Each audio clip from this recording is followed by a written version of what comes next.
I've been on the top 10 sellers list 4 times. Of those 4, I hit the number 2 slot twice. I was $37 away from the number 1 position that month. It was so close. Not bitter. It's fine. I averaged $2,000 to $3,000 in PRV a month. My lowest month was I joined Black Friday, so I'm not going to count November. My first month was December when I had my launch party. The only thing I had that month was a $1,200 launch party. That's all I had. That's the lowest month I've ever had PRV. The highest was over 6,000. So, no sales experience. None. How? I will tell you. So I have 5 major selling tips that I will share with you. And trust me, every single one of these is doable. It's nothing crazy. It's nothing impossible. Really. I am not a wizard. It would be awesome, but I'm not.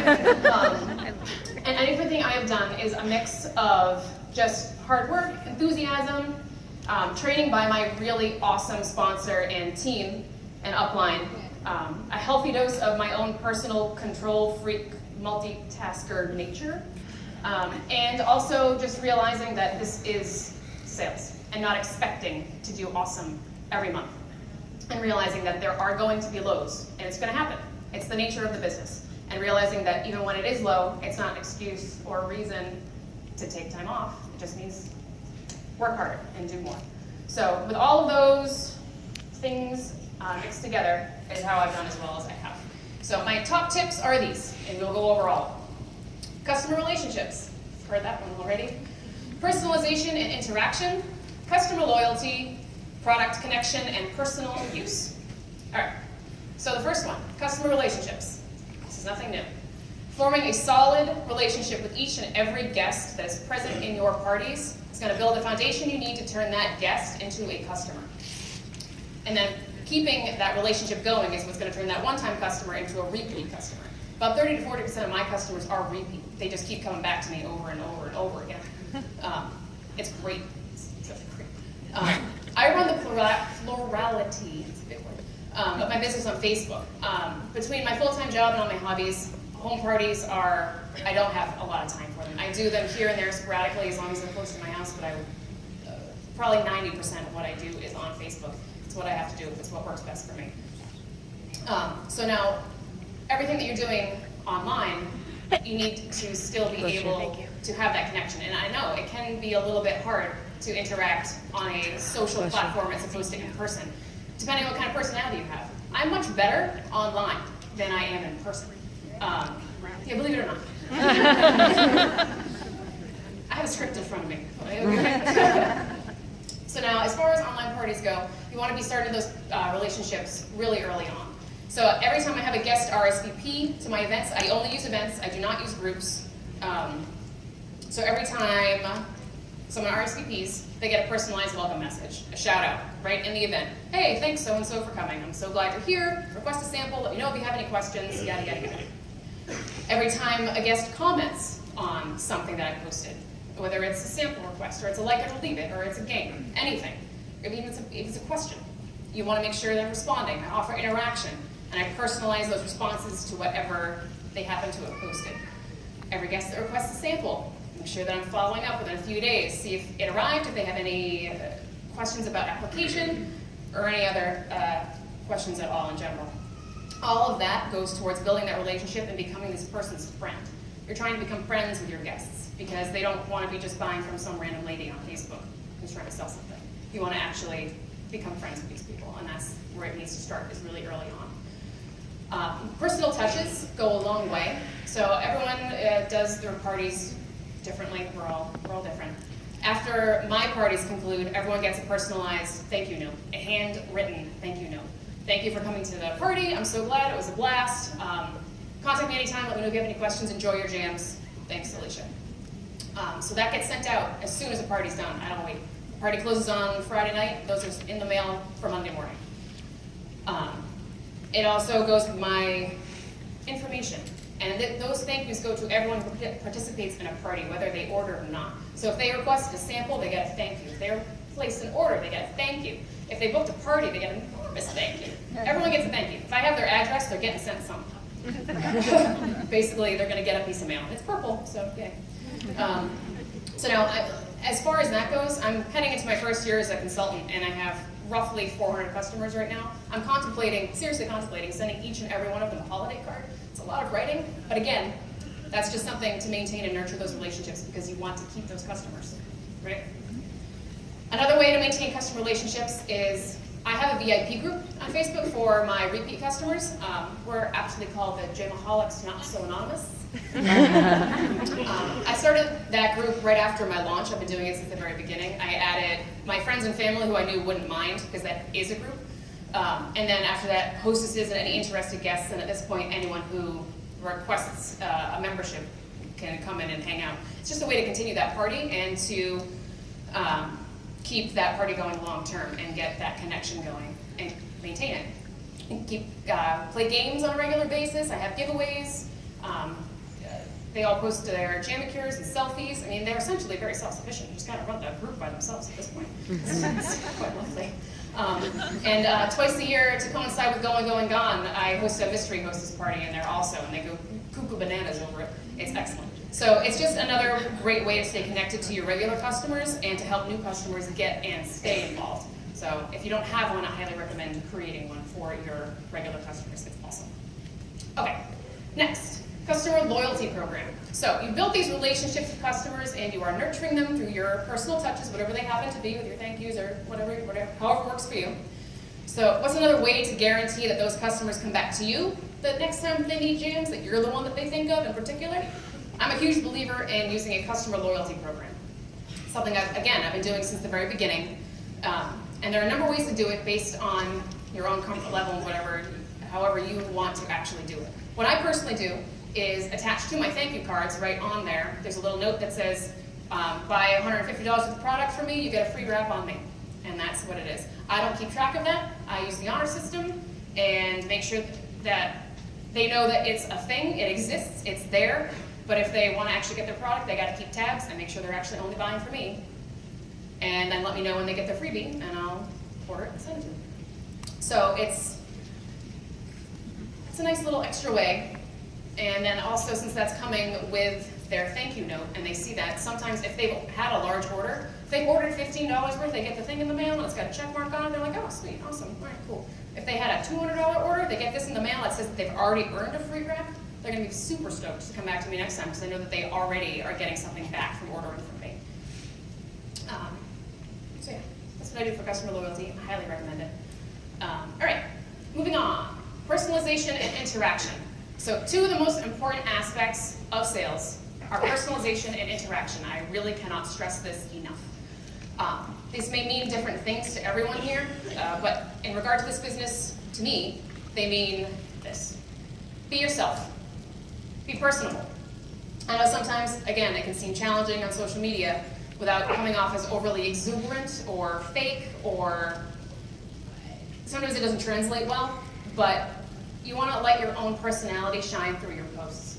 You don't want to be using someone else's language or someone else's verbiage. You want to take anything that you post and make it your own voice. Find something that you have in common with your guests and use that to help with building relationships. Because talking at people doesn't get you very far, but if you talk with people and have a conversation, you will go much, much further. So if you're positive and you have that enthusiastic attitude without being borderline crazy, it's contagious. It's like yawning, but way more fun. And every single party you should treat like it is the absolute best party you have ever had. Whether it's a dud or whether it is legitimately awesome, every single one you have is the best one. Because that enthusiasm and that attitude is what is contagious. You want to celebrate everything that your customers do. If they make a purchase, you want to thank them. If they have a booking, you want to thank them. All of this right in the actual event so that everyone who's there sees it and knows that you appreciate them being there and being interactive. I've never seen it before. And that they're not just there for you to make money off of them. You want to feel like you're actually trying to help them out. So now, I know a lot of us use a party script in various stages and forms, which is basically just an outline of all the information that gets disseminated in a party in some sort of a organized manner so that you're not just shoving it at everyone all at once. So whatever your script is that you use, just make sure it's in your own words and in your own voice. whatever that happens to be. Because really, let's be honest for a second. How many people here, A, have been invited to some party group that they weren't asked to be? And all of us, right?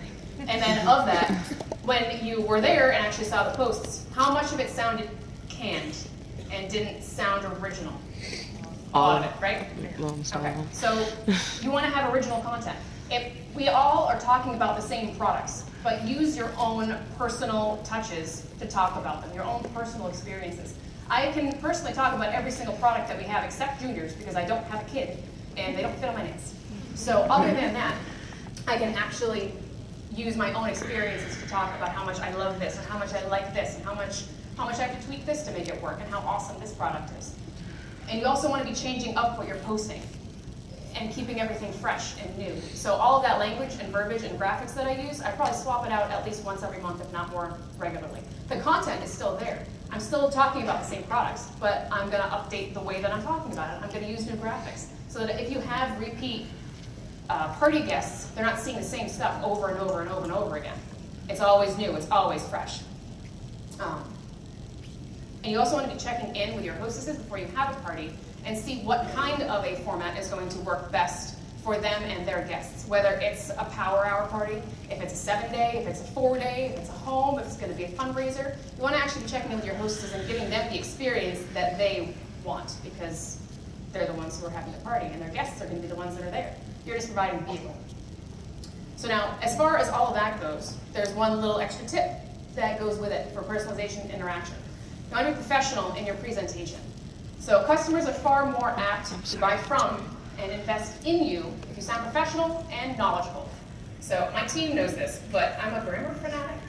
When I see little grammar issues or problems in anything that my customers post, or if anyone on my team does it, I get twitchy. It's not great. It doesn't look good. So that also goes into the training of my own team. I make sure that everything that they do sounds professional, and because this is a business. We're having fun, and we're selling these nail wraps, and it's an awesome blast, and we're just having parties, but it's still a business. So we always need to be presenting ourselves to our customers, both present and future, in a professional light. Make sense? Great. Okay. Product connection. So you have your parties with your personalized posts, you've been building relationships with your guests, you're celebrating everything they do, you're interacting with them, you're personalizing. Awesome. So now, product connection. Throughout a party that I have, it's a very rare thing for me to only post a single modeling shot unless it's part of a game. Everything I post is connected. There are multiple things. It's a buy 3 get 1 free collage. It's a modeling shot in the mini heater. It's lacquers plus the remover. It's Nourish Lotion and cuticle oil. It's things that always go together. It's a whole bundle. Why? Because they're all connected. And we've already mentioned the term upsell here. So essentially what that means is that you want to be able to connect multiple products so that they will be purchased together, because that creates a large sale, and it just makes sense. And luckily enough, every single product that we have is connectable. So now I'm also always honest when customers ask questions about products. I'll try to upsell, but I'm not going to upsell them at the cost of coming off fake. If a guest asks, do I need the mini heater? No, you don't. If you have a heat source, a nail file, and a pair of scissors, you're good to go, you're in business. But that mini heater is really small, it's hands-free, it fits right in your application kit, it's nice and quiet, it's really convenient if you like to do your nails while you're watching TV, etc., etc. You know what I mean? And that right there is product connection. But with honesty behind it. And guests and customers really appreciate it when you don't sound like you're trying to sell them on something, and when you just sound like you're actually just trying to help them out. Right? Okay, so now product usage, my last little tip on here. So now this should go without saying, but we are in the business of nail wraps, right? We're lucky enough to wear our business on our hands or our toes when it's not gross outside. And we can carry it around with us in our purse. It's super portable.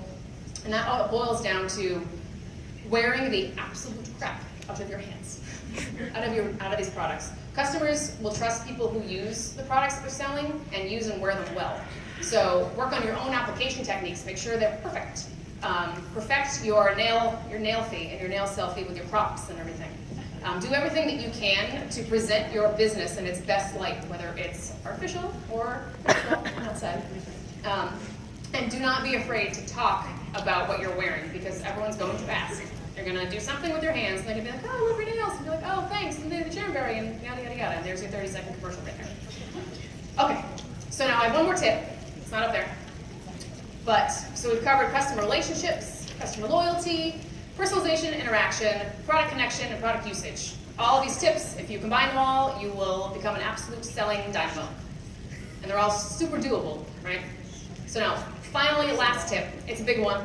It is the big one. If you do not remember anything I say, remember this. It is not about you. Sales is not about you. It is about the customers. And we are lucky enough to work for a company where the products literally sell themselves. And we as consultants are just providing the vehicle that they need to get onto and in people's hands. So now, what does that mean as far as sales go? Don't try to sell. Don't. Please don't. This is all about presenting an opportunity, whether it's to join our team or to host a party just to earn some free stuff or to snap up the latest design in time for Halloween. Don't want to beg, you do not want to cajole for sales. You don't want to be pushy or seem like your only purpose in life is Jamberry, even though we know it is. But no one needs to know that. You always want to be sharing your non-jam related experiences with your party guests and your customers. You want to have those up on your Facebook wall. You don't want to be inundate people with Jamberry. You want to bond over non-Jamberry related activities. You want to know your regular customers and what they like. Those customer tabs that are in your workstation are gold. You can see pretty much anything that one individual customer has ordered. So if you know that there's something that just came out that they would love because it matches something that they already have, let them know. That's what those tabs are for. That's knowing your customers. You want to be sharing the Jamberry experience so that customers feel like they're investing in something and not just buying a product. Those are the party guests that will turn into customers and then eventually repeat customers. Because you gave them this amazing experience, an amazing opportunity, and didn't try to sell them on a product. They're investing in you and they're investing in your business. So don't try to sell them. Become their friend, form a relationship, and then offer this opportunity, because that is what it is. All right, so those are my tips. That's everything that I and my non-sales human self can share with you in regards to selling. I hope it made sense. Let me know if it doesn't. Feel free to ask me questions afterwards. Pull me over, it's fine. Shoot me a friend request. Message me on Facebook, it's fine. Whatever you want. So my point is, I did all this, and I do this with no sales experience, so you can too. If this is anything that has ever been holding you back because you don't feel like you are qualified for sales, don't let it stop you. You guys should can take do him this. over to You can Caesar be on so you that can top see all 10 the list. You can statues go and to stuff. Maui. You can hit and Yeah. smash your Yeah, PRV you goals. can go right you can promote. over You can the do bridge to get to anything it that you want to be doing from in this Valley. business. Yeah. Just And they take a even step have back, like a evaluate chariot your own that you selling can take techniques pictures and of them see in. where you need to improve and what can be tweaked and what you're doing well. Implement some of the tips that I provided as they fit into you and your business and your own personal style, and you'll be good to go. And that's it. Thank you.